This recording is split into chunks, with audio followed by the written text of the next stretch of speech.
Hey everybody, thanks for joining us today for episode 24 of Cage Side Convos. We are coming to you live, as always, here from American Top Team in Watertown. I am Rick Huntsman. And what's up, everybody? What's up, everyone? This is Quince. And with us today, we've got Fyne Print Williams. Mr. Fyne Print Williams, the man whose name precedes him. Because that's certainly how we met in the first place. We actually we had mutual friends in the area. Big shout out to Shane and Brittany once again. Mm-hmm. And every time that we would get together and talk hip hop, Fyne Print's name would always come up in conversation. And I think there was one day that Shane sent me his number, texted me the number. He said, "Yo, reach out." He's like, "I've mentioned his name to you before, your name to him before, so he'll know." And I said, all right, I don't see why not. So instead of just writing hello, I think what I did is I wrote a verse to a song and I sent it to him and asked him, like, yo, let me know if you get down with this. Here's the beat, here's the concept. And in little to no time, he was ready and prepared. So right off the bat, the first time I met him was right in the studio at Wardrobe Mixing while we were recording this verse. And I just thought it was very proper. And I was impressed at how quick the response was and how correct he came on the beat itself. Yeah, Do you remember yeah, this? high powered. High powered, the start of the many aspects. That was the first track you guys. That was the first track we ever did. Yeah, that's strong too. No, I didn't know that. Along with Ill Theory, of course, Yep. too. But the very first time that we met anything like that. Yeah, that was, and that's just how you said it. Shane and Brittany, I used to hear about. They would say, "Oh yeah, this and that." Even if it was listen to this CD. I finally brought the CD with me. This dude Quince. He got this band and I'll Chase the Lions and all this and that. And I was like, okay, I'll listen to it. And, they were amped about it. You know what I'm saying? And it was like, yeah, we told them about you. Y'all, I'm telling you, y'all got to work together. I guess because they could see the drive. You know what I'm saying? So they said, we know Quince, we know Print. This needs to happen. You know what I'm saying? And so playing matchmaker. Right. In a sense, and that's so when I heard it, I was like, oh yeah. Of course, because so many people always bring something to you as far as like, oh, you got to hear this, you got to do that. And when you're an artist, you hear that a lot. And sometimes everything isn't to where your level of good is, where where you just, I work with that person, or I'll do this. So when I heard it, I knew automatically. I was like, this is actually really good. So it was a no-brainer for me. I'm always down to collab with more talented individuals. You know what I'm saying? So that was an easy decision. And once, like you said, once we connected on the phones and set up the studio time and whatever, it was game on from there. So yeah, it was a done deal. It was a done deal, but it was easy to see. Not only by how quickly you turned the verse over, but of the content of the verse. So it was easy to see that you were someone who not only loved what you did and what you do, but were ready now. You were ready then. So even though I didn't know of it, there was a depth of time and effort that you would put toward, this passion of yours. Oh yeah. As far as like, I forget who even said it, but they said, if you stay ready, you never have to get ready. You know what I'm saying? And even before we met, I've already, independently, of course, or whatever, I probably had about 14 or so albums that I've done myself. Right.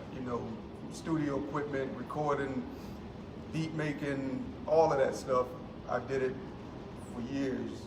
And I was consistent with it, and Shane knew me for that, and so they saw me from point A to point B at that point, So it was, so by the time I've done the exercise, So by the time you brought that, it was the beat was insane, it was crazy, and it's just I knew right then and there, okay, I'm gonna apply everything that I've learned, obviously, to this moment, to bring my best to the opportunity. Sure. You know, so I mean, that's just time. The time that was put into it before that moment is what made that possible. What showed, and that's how that worked. And how fitting was it the fact that the song was called High Power, and it was all about, you know, taking the individual steps to be self-powered in the situation that you are, to pull yourself out of a situation, and you know, to create that path and that better environment. You know, so it's, you know, even with the concept that I was pushing across, I wasn't sure how well that would be received, because I certainly, the beat was wild, you know, and we can make a lot of noise, but I also wanted to be like, hey, we had the chance to do something positive with it. We can do any style of music, but we can still make it positive. And I didn't know that you were on that already. Right. You were on that already. So it just made everything that much easier, and the connection, I think, that much stronger. Right. I think in that moment, I think we kind of all learned each other's mindsets. Yes. You know, and that's what it was. You know, for me, growing.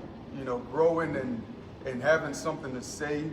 You know, rather than just saying anything. Right. You know, and what we do is music. So what we say matters. You know what I'm saying? People are gonna. It's not just a regular conversation that's had somewhere where it can be forgotten. You know, this stuff is recorded. You know what I'm saying? So if I'm gonna say something, I need it to be something that somebody can take with them and maybe apply to something. You know, maybe it motivated them or whatever. I mean, but that song itself, the energy in that song was very motivational. I mean, if you were pushing, if you're in a moment in life where you're grinding, that is the theme song. You know what I'm saying, to it. That was my walkout song. To last time I fought in Watertown. Because my brother does the first verse on that song, and telling you guys that was gonna be it, and then went to walk out, hometown crowd. I remember that video pops up, you know, every year or whatever. The video you recorded, me walking out from the back, and that hit, and once you realized that what it was, and the camera started going crazy, like most of the footage is shaky. I'm getting goosebumps right now. I was so I had to rewatch the video to really remember. I was like outside of myself, started yelling, and I was like, yeah, boy, you know, very, very out of character. But it was the out of character. Have you ever seen you perform? Well, that's I black out every time. But it happened in that instance too, because you know, not only the connection of the people that put the song together, but the inspiration that other people that you found in it, and used it, you know, as a part of the process of what you love to do. And you're right, the hometown crowd. It was a big moment. It was a big moment of a lot of things coming together. Yeah, and that's crazy, because I never knew, because by the time I was exposed to that, or like what I knew as the final product, kind of TMA was already a thing, the many aspects of you and Ill Theory and Fyne P, you know, and so that had been in existence for a while, and something you guys were working on at Convos. I'd seen the song perform before, and so by the time, like for me, that moment, like that was a staple. You know, that wasn't your first song, but now to find out, you know, years later, that's insane. That set the precedent. That was the bar. That's insane. We're gonna have to put a link to that on this, man. We'll put it right have to hear that song. It's intense. And if I can, thinking about it now, I might have to dig a little bit, but War Drum Mixing, the day that we recorded that and met, gave a little interview with the two of us right outside of the house. Oh shit! You know, right on day one. So if I can find that, I'll definitely link that. You know, right underneath in the comments as well too. That's wild, man. But that's a fucking hell of a bar to set. Absolutely, right out of the gate. absolutely. So and now in watching you, certainly since that point, and watching the growth from there, the thing that stands out the most is that consistency and how quickly that moves you forward. Because there are a lot of artists that will, from one album to the next, make that jump, make that leap as far as the visible progression that you see. There are some artists that can do it from song to song, make that jump. But you would write a verse, and be like, hey, this is the verse. And then by the time we all get together to record it, you'll have another verse. Right. So you're making jumps from point A to point B on the same track. Right. Yeah, it's just like I said, we were having a conversation earlier, and I was like, I'm always competing with myself. You know, I'm always pushing myself to say, can I do better? Can I do better? And so we create a song, and I listen to my verse, and then something that happened to me is like, push harder. You know what I'm saying? You got something else in there, so I'll make another one. You know what I'm saying? And it's a hunger. It's undying. You know what I'm saying? Because the challenge is all within me.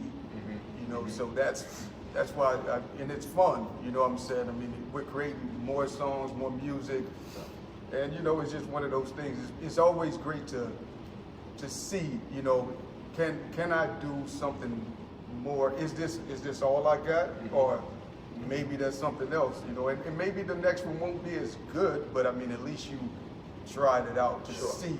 Sure. You know. Now that recognition that it is, you know, you against you, that self-power mentality, is that something that you recognized was needed, so you set it as a goal and worked to get to that point until that momentum carried itself?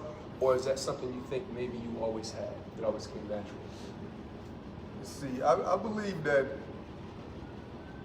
it definitely, I would say over time, it probably was always something that was in me.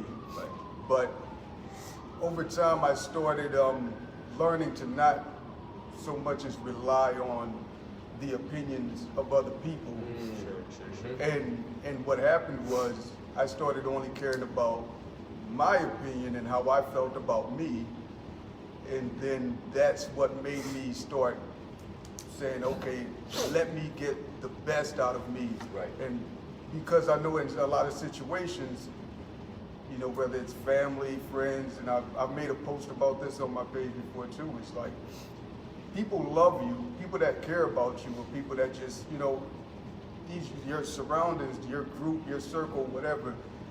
A lot of people, they have your best intentions, you know, in mind and all this other type of stuff, but I think that there's a lot of letting down easy involved, or even not so as much as being just 100% real because you don't want to hurt someone's feelings, or you know that maybe they'll be, you know, they'll lose their encouragement over your truth that you could offer, you know, constructive criticism, whatever. Throughout my life, I feel like I received, you know, it was, at a time I was blinded to it, you know, with my earlier albums, you know what I'm saying, I'm thinking, oh man, I'm the best, you know what I'm saying? Right. That's that artist mind frame. And then, of course, family and friends, oh, this is great, you know, but then the reception, you know, once it's out there in the community or this and that, it wasn't horrible, but it wasn't as amazing as the family and friends. And over time, that started making me think, I was like, where's the disconnect here? You know, and then I realized, I was like, okay, you know, I understand it more so. And then I started saying, okay, I know that they said it's good and great and this and that, but I'm finna keep pushing because I think I can do better, because I need to see where am I not connecting with that audience, you know, that because this is my craft, this is mine, you know, these people don't owe me nothing, they don't like me, they don't know me, they didn't grow up with me, so they're about to keep it real with me. I need to try to tap into that, you know, and that's where that whole push came, and I finally challenged myself to actually reach, and I think at this point I figured it out. I gotta see if we're on the same page. Well, you already know we're on the same page. You already know we're on the same page. That line you hit me with last week. Yes. Validation is a blessing until it becomes a burden. For sure. That, man, is just it's so true. And that's something that you're not aware of. Like you said, you're blind to. Because you need that validation to get to a certain level. But then the understanding to be able to get to the next level, sometimes that same validation from people who either, you know, care about you or expect from you becomes a box that you have to either people stay in or they find a way to break through to the other side, and now the potential becomes more unlimited. Oh yeah, and I think that's I think as far as if you're a creative person, I mean, it's just, you want that from your, you know, your mom, your family, whatever, you know, and it feels. I'm sure in your own ways, you guys have had this happen, but like the first time my mom said something negative about something I was trying to do, the first time my mom gave me an honest critique, that hit me pretty goddamn hard, you know? But then I had to take a step back and think, okay, she's not just validating what I'm doing anymore. She's not just offering me blind encouragement. She sees that what I've done so far is good enough, and she recognizes that I can be better. And the first time that I got a critique from someone that was that close to me, I realized that I had a group around me that would be honest with me. And so I could back off being so harsh on myself, and then I could start honestly, you know, I go to certain people. When I want to find out what I did wrong, I go to certain people. People are going to validate, and that's what's kind of nice about social media is I can throw something up and I'm going to get validated 100 times. I'm fucking fine. Then where the criticism is going to come in and where I know where I need to grow is the conversations I'm going to have behind closed doors with people that are close to me, people that are going to reach out and are going to say, well, were you really right about this? Was that the best you could do? And that helps. That's helped me a lot define where that line is for me. And I know now internally where I can push to grow and be better. Like you were saying, you got to find out what's right and what's wrong. And once you get past outside of that box of validation, you know, once being validated becomes a burden, and you push outside of that and you start growing, then you start finding that real point of honesty with yourself, and you can really grow. And you know, and this is it's art.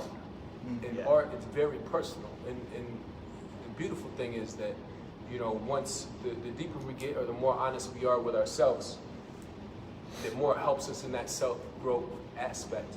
And so we put that out there, and then that's how we connect with others. You know, they find that, they see that honesty, recognize it in themselves, and that's how true bonds are formed.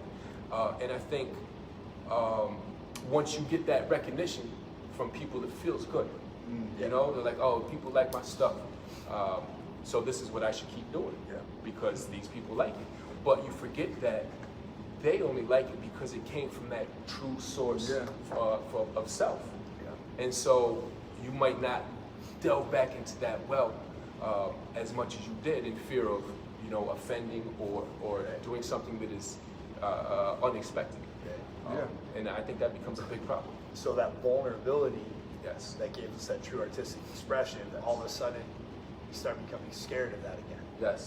And then we have to restart that process, restart that cycle. What we were saying just last week, once again, was that oftentimes success kills that creative drive. He's like, if you win too often, you forget how to lose. And you avoid taking risks, and you avoid that vulnerability and putting yourself out there. And now, sure, you might have a bunch of fans, and people that say yes, yes, yes, but it comes back to why were you doing art? Why are you making art in the first place? And now you are deficient within, in your own head. That's the truth. Honesty, being honest with yourself, and knowing who you are. That and creativity, to me, it goes hand in hand. You know, for the reason that even with anybody that follows my page, my page is designed a certain way to even, you can look all the way back, and if you pay attention, you'll notice a change over time. From the style of music I used to do to now. You see it when it happened, you know what I'm saying? And that was all because at some point in time, although I was always honest with myself, I became more honest as into how I want to change. And I wasn't afraid to show the world that, you know, they were always expecting a certain me, you know, but there was this new me that was growing, you know, a more positive, a more, you know, just goal-oriented, all this stuff. But people I don't think they were ready to see that person or to even accept that person. So it took me a while before I made that whole, just like, okay, this is what I'm gonna do. And then once I did it, it felt so great, you know what I'm saying, to put more positivity out there and to just dive into that part of myself, you know, speak about what goes on inside and let that reflect in my music and all that. And I knew that, you know what, maybe everybody's not going to embrace this just yet, but there are certain people that will, and the people that did made it so much more worth it, because I was like, you know what, I touched somebody with the realest part of myself. You know what I'm saying? And that just made me realize over time that, you know what, just like you said, some people that like, okay, success, you lose your creativity, because maybe more so you're chasing more success and you're not taking that risk, you know. But the beauty for me when I'm doing it, it's like I figured out that I'm not trying to gain everybody, you know. I'm trying to gain that person that needed to hear it. You know what I'm saying? Even if it's one person, if that one person can look back at that song and be like, this song helped me out tremendously, or whatever, that's my goal for each topic that I choose to make music about. And it feeds me knowing that I kept it real, you know, creative, and I just let it go. I wasn't afraid of what they were gonna say, or just, no, I'm gonna keep doing it, and it may not be for that million, but those 13 people over there, they're gonna love it. You know what I'm saying? And that's food for me. What's interesting, and I don't know if it's even interesting anymore. I guess I should just expect it at this point. But as you talk, is listening to your expression and your explanation of how you've taken your passion for writing music and artistically expressing yourself. You've unified that with a purpose of helping others, of making a difference, and you found fulfillment in that process. You know, it's just step by step. You know, you found what you're passionate about. You've taken the time to grow, to be honest with yourself, and to learn your pattern of, you know, like you said, you found what's successful. You kept doing it. You kept doing it. You kept doing it until you had that cognitive dissonance. Quincy, you're talking about the metaphor of the lobster, right? You found that place of discomfort. You had to shed your shell, and you had to grow again, right? So you go through the cycle enough times, eventually you start realizing that your purpose isn't to satisfy millions. It's not to satisfy the masses. Your purpose is to make a significant and real and lasting difference for even one person. You know, and that changes our understanding of success. It changes the worthwhileness of being vulnerable, and it makes the effort that goes into a creative process worth it. So unifying your passion, your purpose, and finding fulfillment, and it's those steps that are just so necessary for everybody, you know. But it's a constant cycle. The process that's made up of these habits that are made up of smaller processes that are made up of steps, and no matter who you are, no matter how you go through it, there's certain things that you have to do if you want to find that level of like deep and true fulfillment. You know, and it's just it's amazing to hear that, and that shit is inspiring to me, and it gets me like fucking pumped up. Absolutely. Like, man. And since then, the brand has skyrocketed. You know what I mean? As far as the reach now, you know, I'm sure you don't even know a fraction of the people that are now that you're affecting. Once you settle down into, you know, a better understanding of who you are. And not only that, because people could be as good as they want. You know, you work hard and you're gonna get better. Hard work pays off is something that, you know, they say here, top team every single day after every session. So that's no secret. But now, what do you do with it? What do you do with this talent? Or platform, you know, it almost, once you come full circle, you realize it is a form of responsibility. And you give it back and you put it out in the world because you want to do good with it. You want people to be better off for it, just like you are better off for the talent in which you shape and sculpt. Indeed. And I think that is what will forever connect. And I think that's why people are so quick to grasp and be open to it and allow themselves to be vulnerable along with it. So, you know, it comes back to community. You know, it's growing with the individual first, and that kind of seeps out to everything around you, everything you end up touching. Of course, and I believe that it's by us being able to be honest with ourselves and whatnot, and not be hidden doing it, other people see that, because I think there's a lot of people that want to be real with themselves, or they want the real them to be out there and noticed, you know, and accepted, you know. But so once they see other people do it, they're like, okay, well, this person did it, then maybe I can try this out. And I think all of that is a reason why I do it, and I'm so excited to do it, because I know that somebody's gonna take something from it. Right. You know, somebody's gonna, in a positive way, they're gonna grow, they're gonna do whatever, and that's my responsibility that I put on myself. Is like, if I have something that can benefit somebody else, I'm gonna keep doing it, and I'm gonna love doing it, because I know that when I'm gone, when I leave this planet, you know what I'm saying, people are still gonna be affected, and you know, they can either still be affected by going and listening to more of my stuff or whatever, or it may be one person that heard something and they made that a part of their method and they taught it to their kid, and then their kid may take it and teach it to theirs and whatever. So it's just, that's the beauty of it for me, man. Just keeping it going, and I don't know if this takes the conversation and rewind a little bit, but even knowing from where my page grew from, and seeing that when I stopped relying on just close friends and family or whatever, you know, and I set my product out there in the world, you know, and to see what strangers was saying, you know what I'm saying, to see their reaction to the songs, it was eye-opening for me.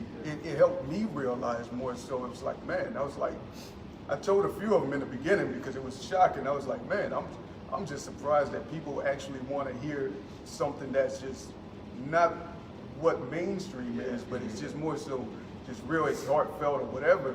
And I was just surprised that there was that much of an audience for that, and they were just, and they didn't owe me anything. This is, I never met these people, never even been to their state. You know what I'm saying? So it was just like, that was even more encouraging for me. I was like, I can really do this and keep, because we, no matter how much, you know, we're all pure at heart and we love what we do, but it feels good to be motivated a little more, to know that, you know what, I am making a difference. It's that kind of, the way I look at it is, ultimately to be successful and to find fulfillment, you know, like we're talking about, is you have to be self-driven, you have to be self-disciplined, and when you need the motivation, you have to be able to draw from inside. Mm-hmm.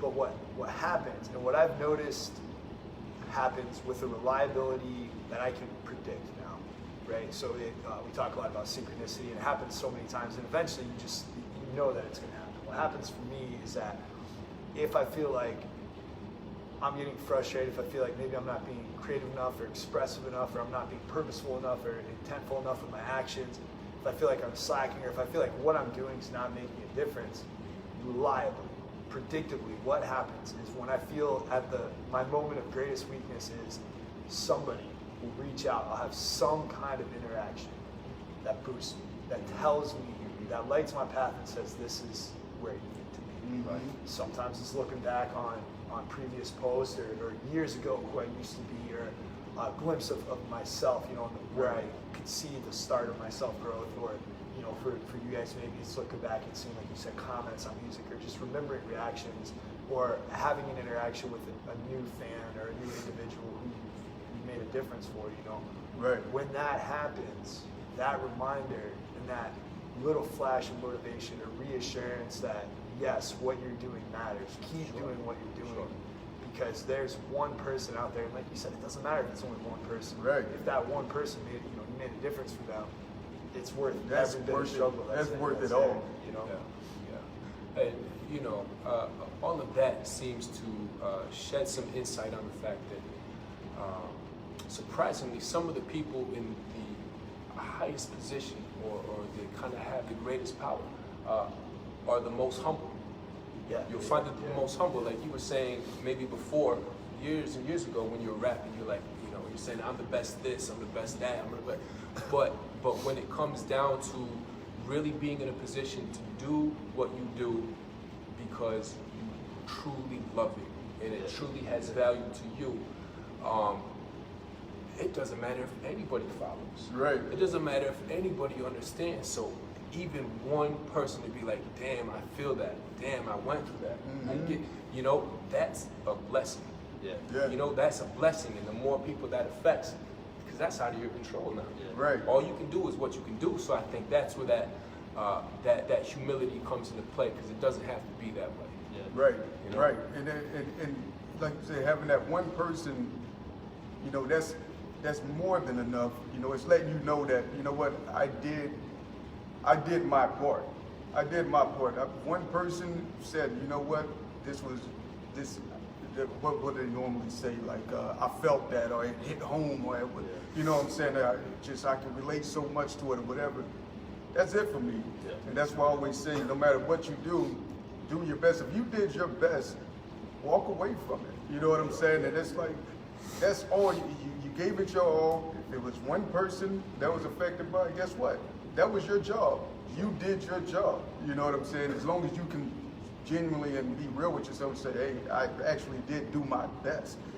You know what I'm saying? With that right there, that kind of loops back to something I jotted down when you were talking earlier about how you said you're inwardly competitive. And you always want to make sure you did your best, you know. So every once in a while, and I mean, shit, I said every once in a while, but it probably happens more frequently than we'd like to admit, is that we put out a product, and whatever it is, you know, for me, I'll coach a class and I'll just feel like I wasn't in the groove. I feel like my students didn't benefit as much as they could have from it. I feel like I was delivering the information poorly, whatever, you know, myriad things could have gone wrong.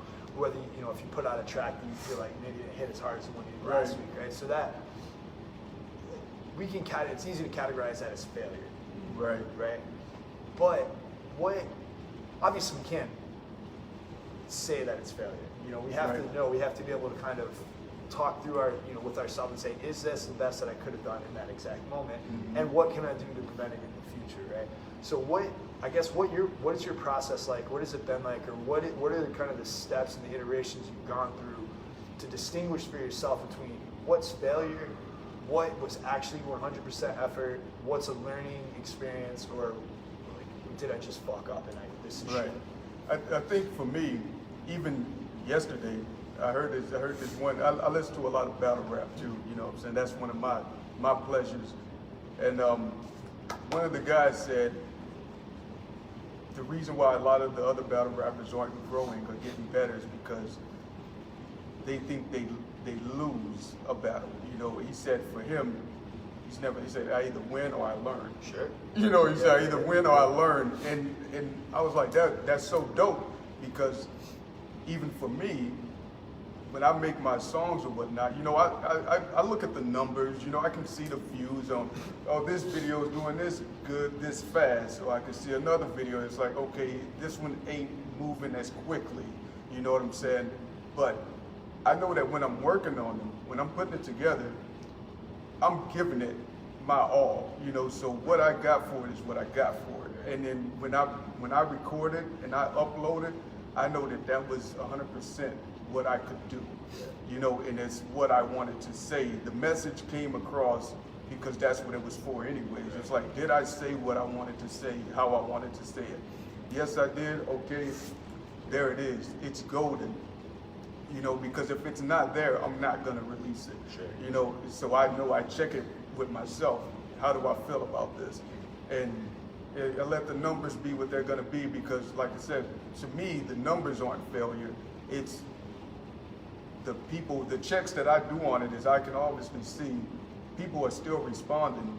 You know, it's different people. The people that responded on this video may not respond on this one, but there's a whole nother group of people that's responding on this video that didn't respond to the other video. So my job is done, you know, because once again, I did my best. I know that if it wasn't good to me, I wouldn't even do it. You know what I'm saying? And that's my process. You know, I'll write to a song and I'll keep writing to it. And once it feels good, you know, and sometimes you gotta let yourself heat up, you know what I'm saying? Sometimes you may start a verse and you know, you're going into it, but by your your 17th bar, you know, your 17th line in a song is where you started heating up. Yep. So a lot of times I'll scratch the whole beginning of it and say, okay, I just turned the stove on right then and there. But right here is where I started cooking, so this is my start point now. And I'll build from that. You know, so I mean, this is integrity as an artist, you know, with yourself. So just kind of that constant willingness to restructure and revamp, and not just because you wrote something down, that's not the finality of it. You know what I mean? Being willing to stop and rebuild at whatever point of the process you're at. Always. I mean, that goes into even what he said before. When he said, there's times we did shows and not have a verse that day, and then the next show, it's not the same verse anymore because I switched it. Because once again, it's always just doing the self-checks, which, you know, how do I feel about what I did, my product? How do I feel about it? You know. Now, have you ever like released a track and then gone back later and said, you know what, no, and redone that track you've already released, or pretty much like once you put it out in final production, you've already gone through those iterations enough that you feel. Yeah, I think for me, I don't think I've ever done that. I mean, as far as a released song, you know, of my own, that I went back and whatever. I think for me, I'd normally just say, all right, well, if I'm gonna try again at something that I've already released, I'm gonna try again from scratch. It's like a whole nother baby. You know what I'm saying? This is gonna be a whole nother different beat, you know, different topic maybe or whatever, but so even maybe if it's the same idea or same basic content, you're just gonna because that's the beauty of it. I mean, everything's been said already. You know what I'm saying? I feel like everything's been said. People have been talking for a long time. You know what I'm saying? So I think we say that every week, don't we? Pretty much. Everything's been said already. So it's like how else can I say it? Okay, let me find a nicer way to say, you know, a more skilled way of putting this or whatever. But if the message is the same, that's all good and well. But the way I said it this time may actually connect to a different person. You know what I'm saying? That's why even in conversation period, in anybody's situation, I feel like people may not understand you the first 5 times that you talk to them, but maybe on that 6th time you worded it the best way that it could be put into for them, and they were like, wow, I finally get it now. You know what I'm saying? There's ways to say things. Absolutely. You know, and I think we've had a similar combo before, because you've got a song called The Butcher's Dog that is just, you know, shuts the show down every time, and it has become a favorite amongst people who've gone to these shows. And, you know, we were talking about it, and I'm like, and you're just like, well, you know, you love that people like that song, but you're like, essentially, you're not in that same place anymore, so you don't always want to carry it forward with you. Right. And there was a point in time you're like, well, maybe I'll rewrite it, you know, in a certain way that's fits now, but I think ultimately some things are better left as they are and where they are. Because I think, and I guess I can only speak for myself, but because I've never been able to do that because I don't have the same inspiration when I go and find that beat again whatsoever. And that's everything. That's my whole direction, you know, as far as creating something. So that's harder to do, you know, than you would think. I think it's important to like listen to you guys kind of discuss this and the willingness, almost not even willingness, but like desire to kind of leave it as it is. Right. I think it's important to remember the person that you used to be. I was thinking about this a lot as I was driving in this morning. Kind of like the mindset I had was, you know, I hope that the person you are now would kick the person's ass that you used to be. You know, but you know, just kind of pushing for that self-growth and stuff, and that's the conversation I was having with myself. But I think, you know, we talk about how it's important to let the past be in the past, right, and not dwell on it. But I think it's equally as important to once in a while go back and understand who I used to be, whether it's looking at a song you wrote or trying to understand the same headspace that you were in and where you grew from. Because what happens, I translate this now as like the white belt mentality for me. Like, it's important to remember what it's like to be a white belt, because when you explain things to people, that's the mindset you explain from. If you talk to somebody who's at that beginning point of their life, if they're at their day one, it's important to remember that I was there too. Yep. This is what I was doing when I was there. So people aren't like, oh bullshit, this is where you are now, so you were never there.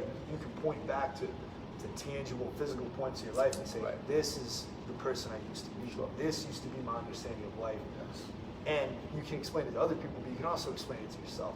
And you can relax on how critically we examine ourselves, because we say, okay, yeah, I know I want to be better now, but you've already come this far. You've made all these changes, you've grown, and you can continue to grow, because this is, you've gone from this, horrible point, right? This place of I need to change who I am to I want to change who I am and I want to grow, right? So while it's important not to dwell, so I guess not be super critical of, okay, I don't like the way this song is now, I don't like the way this expresses who I am, I don't like the way this verse is written. You can say, okay, well, maybe I don't like that now, but it's where I started, and you have to respect, you have to honor that, Yeah, indeed. I think for also, as in, it kind of goes back to even Jay-Z put this in a verse when he said something like, cause somebody said, who was it, Dame, or someone said that they feel like they made him or whatever, and he was like, okay, make another hole.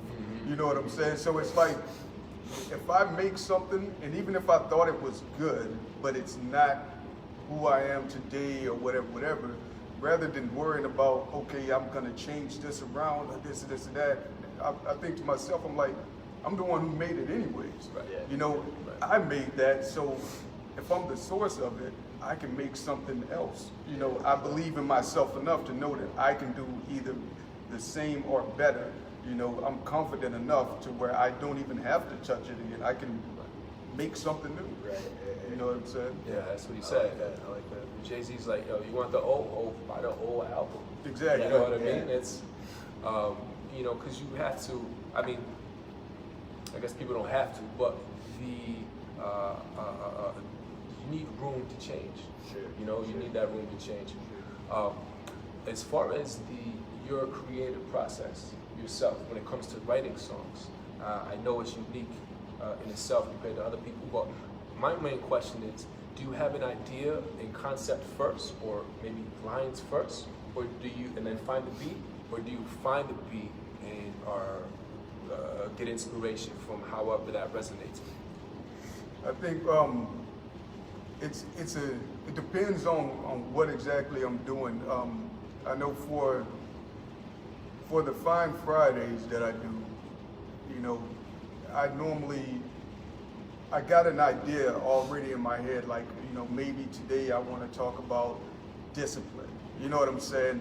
And then I'll go and listen to the beats. I'll go beat searching, and then I see which one feels right. Which one feels like I can say what I need to say over it, and it can all mix well. It's not like a fighting. It's not like, oh, well, this beat is saying this, but he's saying that. Why did he use this beat? I always try to match it with that. And then in other times, if I don't even have a concept in my head, I let the music guide me. I'll play a beat and I'll listen to it and say, what is this beat telling me? What does this beat seem like it wants me to say? You know what I'm saying? I just look for that guide in it, like this beat feels emotional, or something like that, and I'll tap into that, and then I'll start off my first sentence with however, and then the rest just goes wherever. It's crazy because I almost kind of think that, I'm all into energies and vibrations and being connected with other people and whatever, and it's like, I feel like you say something, as an artist, when you're writing stuff, sometimes you surprise yourself that you even said something a certain way, and that you may have tapped into somebody else's mind somewhere, you know what I'm saying? I don't know. So it's just, that's the beauty of looking back at a verse after you read it, if you wrote it, and you're like, man, this is crazy. I just had an experience, the last verse I wrote a couple of days ago, like, I didn't like the verse. When I finished it, and went in, just recorded it in my place, and I'm like, I don't know, man, it's not as good as the first verse. But I left it, moved on and listened to it the next day, I'm like, God damn, like that's beyond, like I didn't even understand where I was headed with it. You know what I mean? It's like there's a part of you that knows already, or that's connected before your awareness can get there. And you know, it left me kind of shook. You know, I was moved. That's that flow state. It is just so flow state, and exactly like you said, man. Sometimes you can't predict it. Sometimes you don't understand until that time. In between moments. But I want to go back to the creative process because you don't write anything down. Right. No, I haven't. I definitely. I haven't written anything down since maybe 2000. I want to say 2010, maybe. And I learned that process from a buddy of mine that I knew, and he showed up. We were at the laundromat, and I think he was just at the laundromat too or whatever. And then he was like back in town or whatever, and he started kicking off a bunch of rhymes, because we both rap. And I was like, how do you have so many raps in your head right now, whatever? He's like, oh, I write them all in my head. And I was like, how do you do that? And he was like, it's easy. You just start with the first line and you build on top of it. I was like, I know that. You know what I'm saying? But it's like, yeah, just do it, and you keep doing it over and over again. And I first started it off, I was like, oh, I'm gonna try this out. So I started it, and what I used to have to do was I would get maybe a third through the verse, maybe halfway through the verse or whatever, and I'd have to run to a sheet of paper and write down everything that I thought about before I lost it. And that was my process at first. Do it in my head, run to paper, write it down. Then that became, at some point in time, I didn't even need the paper no more. And then I was like, okay, I'm good. And I haven't went back to paper since because it feels so much more natural when it's still in here, because you can still edit it, and I focus, I don't know, it just feels better than paper. Even when I used to write rhymes on paper, I wouldn't feel comfortable going in a booth until I memorized it. Yeah. I definitely understand that, and that doesn't come easy. That doesn't come easy at all. I think it was Michael Jackson did something or had a similar process. He'd write it, of course, but he'd use Sundays. He'd fast, and he'd dance, and he'd get all this down to memory because he's like, I don't want to record it until it has become me. And he's like, that way you get the most emotion out of it. Yeah. Instead of just reading it, exactly. verbatim right off the paper, because it might change here and there, but you're gonna get that broadness from it. And I think people feel that. Yeah. People definitely feel that. I think that the more real it feels to me, the more real it's gonna feel to everybody else. Yeah, right. You know what I'm saying? And that's why I do it the way I do it, and I make sure that that used to be a thing of mine back then. I never liked the way, even when I said I wouldn't go into the booth until I memorized it anyways, because I didn't like the way certain other artists sound. I was like, I can tell he's reading that. There was no passion behind that, or that, and so that's why I do it the way that I do it, because it needs to feel real. You know what I'm saying? And it just so happens that not writing down anything at all feels the realest. You know what I'm saying? Sure. That's goddamn impressive. That's an amazing skill for sure. Yeah, absolutely. But I was always just curious if it was out of like if you needed it out of necessity, or if it was exactly like you said, you just started adding more to it. Right. I mean, once I heard about it, because when I think of something if something's your craft or something that you're gifted doing in life naturally or whatever, I think that you should always want to get better at it. And when I'm talking to somebody that I know that's doing we're into the same thing, and he's telling me of some leveled up version of it, and I'm like, I need that. I need that in my life too. You know what I'm saying? So I had to learn it. I was like, there's no way that I'm gonna know it exists and I'm not gonna see if I can do it. I was like, it's part of the same thing that I'm doing right now. It's just another level, and I had to reach it. And then over time, I started learning, of course, the benefits of it, and and no limitations. You know how many raps I've written at work? You know what I'm saying? Like I'm working on albums while I'm building things, or in any other job I had, putting away freight or whatever. I got an instrumental playing in my ears, and I'm writing a rap while I'm doing my job. Right. You know what I'm saying? Because I don't need to stop and do this. So it just became, it's more of a part of life, everyday life. Absolutely. And now, not only can you make the song in one day, but tomorrow you can go perform it. I mean, it's already down the memory. Exactly. But I was curious if it was a necessity, because I had trained myself to write in my head while I run, right? Because I had a couple jobs, going to school, and I didn't have any other time to do it other than this point in time. But I would still run back and then, have to write the whole verse down. Right.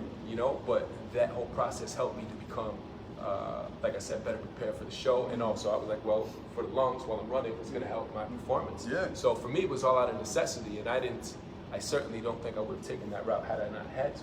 But right. you were just inspired to. Right. Yeah, indeed. Level it up. Yeah. Indeed. I mean, that's just, I don't know. I love creativity, and I love all things about it, and just knowing that there's other levels. Like, I'm probably not gonna learn how to do some tricks or level up ice skating, because I don't ice skate at all. That's not a part of who I am. Sure. But once if it has something to do with me, I think in anything that I feel like I'm good at, I'm gifted at, I try to do it.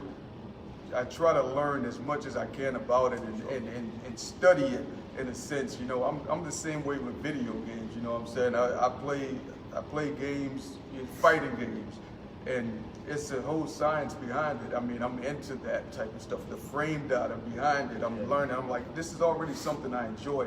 How can I be my best at it? You know what I'm saying? So, yeah. That's awesome. So that philosopher I'm reading, William James, the last chapter I just read, a point that he made in there essentially was, in our preferred area of study, our passionate area of study, right, we're more inclined to see failure in that, or see frustration in that, or hold ourselves to a higher standard. And essentially, like you just said, if you're a rapper, if you're a writer, you're gonna want to excel at that. And if you stumble a little bit in that, you're gonna take that critically. Like you said, if you don't ice skate, what the hell do you care if you get on ice skates one day and you fall down 10 times? You're not going to give a shit, because that's not your focus. Right. That's just like some other stuff you're adding to your life. And like you said, man, there's nothing new. There's different ways to package it, And so it's crazy that as slowly as I'm picking through that book, that you would speak to almost exactly what I just read in there. But it's, as like kind of examining my own life, my own areas of study, like I'm going to be much more upset with myself if I can't perform a technique correctly on the mats than I am going to be if I like come out and hang out with you guys and I try to freestyle or something and make myself look like an asshole. I'm not going to care. You know what I mean? Sure. Exactly. I don't know anything for rap. So yeah, that's probably one of the most universal things. Is that we tend to hold ourselves to a very rigid standard in our area of self-deep expertise, or whatever we want to excel in, But yeah, and even adding on to that, I think that just like for me, it's the same as I look for things to help me level up. I also look for things that could be holding me back. You know what I'm saying? Because like even with me, when I stopped smoking, you know what I'm saying? I used to smoke cigarettes all the time, chain smoke even during my creative process. I would smoke more when I was creating a song than I ever would throughout the day regularly, because my mind was just going, and I just felt it was part of my movements with my hands and everything. And so but after doing shows, I remember we were doing, it was a Brew York, I think it was, and who wasn't here? Ill Theory wasn't here. That was the first show. Yeah, and we were on stage doing High Powered, I believe. And I don't know if it was the elevation of the stage and we were outside or whatever, But at some point in time, I was like, I can't breathe. I could not breathe. And then we started doing other shows, and I started noticing some more. I was like, I can't say all of this that I need to say with the right amount of wind or whatever. And I started thinking, okay, what is holding me back? And of course, it's like, well, I'm smoking all these cigarettes and whatever. And I was like, and so mine was more so, it wasn't because, hey, cigarettes are killing me, I'm gonna stop. It would be great in a perfect world, that's how my mind was thinking. But I was more so thinking, this is stopping me from being able to deliver my talent as good as I can. Yeah. So I have to make a choice, and I made that decision, you know, of course. So within that same week was the same time that I quit drinking and stuff, you know what I'm saying? So rough week. Yeah, I let it was just this whole shift that happened. I was like, okay, because, you know, and I did one, you know, I'm not smoking, but if you're drinking, a lot of people that drink, they also know that they go hand in hand. You know, if I'm drinking, I'm normally stepping out to have a cigarette too, and so I knew that I had to let both of them go. You know, just and to make better decisions for myself and all that extra stuff too. And that's why in March is going to be 2 years for me. You know what I'm saying? And the fact that my music and mine stayed going this way ever since I let, you know, both of those things go that were holding me back. That's more of a reason for me to say I made the right choice. You know what I'm saying? And you know, and that just speaks on the importance of purpose or the importance of passion, because those are the things when that is our drive that really speak to us. Because someone could be like, you know, smoking cigarettes will kill you, and you'd be like, well, you know, driving a car will kill you. You know, you're gonna die anyway. Yeah, you're eventually gonna die, but that resonates differently. You're like, oh, this is affecting my passion and how I could be better at that. Right. You know, I used to, you know, I would smoke a lot of weed at the time. That was part of my writing process, and just like and sometimes perform, I would have a few drinks, and these were two separate things where I had to be like, well, eventually, I'm not going to be able to get out of that habit. If I see longevity in this, do I have to use that crutch? Do I have to smoke to be able to get in that creative space? Or do I have to drink to be able to get on stage and be vulnerable? And because in 10 years, it might not look pretty. Right. In 10 years, I might not be my best self if that's the path I go. So I had to like stop and change my thinking and change, you know, and that's not easy at first. No. It's not easy at first, but as far as longevity goes, it's beneficial in multiple ways. Worth multiple it. ways. It's worth it. I think that's a big deal right there. It's like, I don't really care how other people see me, but I care how I see myself. Right. You know what I'm saying? And if I can look at myself in the mirror and I'm disappointed in myself, or if I'm letting myself down, you know what I'm saying? Like, that's more than enough for me to say, you know what, I can do better. You know what I'm saying? And that's what pushed me in a lot of ways, is just like to make a lot of changes, is just because I didn't like who I was. Right. You know what I'm saying? It's like this, I was like, I can do way better than what I'm doing. You know what I'm saying? And it's like I'm capable. And that was my driving force, you know? I think that's huge right there, is what you just ended with was, I'm capable. I think a lot of people sell themselves short of what they're actually capable of if they really want it. If they tell themselves, I can do better, I expect myself to do better, and I'm going to hold myself to that standard. Once you make that decision and you have that conversation, that honest, truthful conversation with yourself, you realize that you're exactly as capable as you need to be to make yourself better. Yeah. I think that's huge. Absolutely. That's awesome. And honestly, I think that's a great note to end on. Yeah. For real. That was solid all the way around. You know, I think even from the start of doing the cage side combos and us knowing that we wanted to bring in guests that we thought could relate properly. I mean, you sat right at the top of the list. Absolutely. And so we've been waiting for quite some time to be able to get you in here and be able to share this, you know, with everybody that tunes in all the time. And like I said, we're going to go ahead and put all the links underneath the comments. So of course they're not there yet, but make sure you guys that are watching now, you know, stop back a little bit later on and really check out, you know, not only everything we've been talking about today, but more, and years of effort and passion and adaptation and evolution. Yeah, you know. this is a dope experience for me, man. I tell you, I've probably even told you before, like I love this whole thing that y'all are doing, and it's actually fun. I would recommend that people come and do this with y'all, because I mean, I can sit here and talk all day. You know what I'm saying? Like about what you love, about what you love and Yes, passionate yes. about, and self-growth. I mean, with like-minded individuals. I mean, this is dope. So I'm glad that you guys, you know, welcomed me in. Absolutely. I'm super pumped. I've been kind of reining it in all conversation, but I'm incredibly excited that that we were able to make it work out, and that you popped in and joined us, man. I've always, ever since the first time we met, I think one of the first times we had a real conversation is all of us were upstairs at Maggie's on the river, yeah, and just sat there for hours and hours eating food and hanging out and talking, man. And it was just like this. Yeah, it wasn't quite that high-powered experience, but it was a really awesome experience for me too. Indeed. You know, so awesome, man. Yeah, Brent, thank you so much for joining us. Thank you guys for having me. Fyne Print Williams. Yep, check them out, guys. Thank you for joining us, and we'll see you again next week. Peace. All right.